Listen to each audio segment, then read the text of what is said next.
Mahuhulaan nyo kaya kung sino itong politiko na habang hindi pa nakababalik sa pwesto ay masayang nagpapalipas ng oras sa piling ng isang heredera.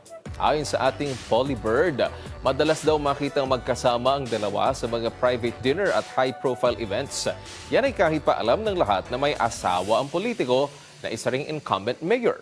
Sa kabila ng pagkatalo sa huling halalan, mukhang hindi raw nababahala ang politiko sa paghihintay sa susunod na pwestong target niya. Sa katunayan, ayon sa mga marites, mas lalo pa raw itong sumigla at nagkaroon ng extra spring in his step.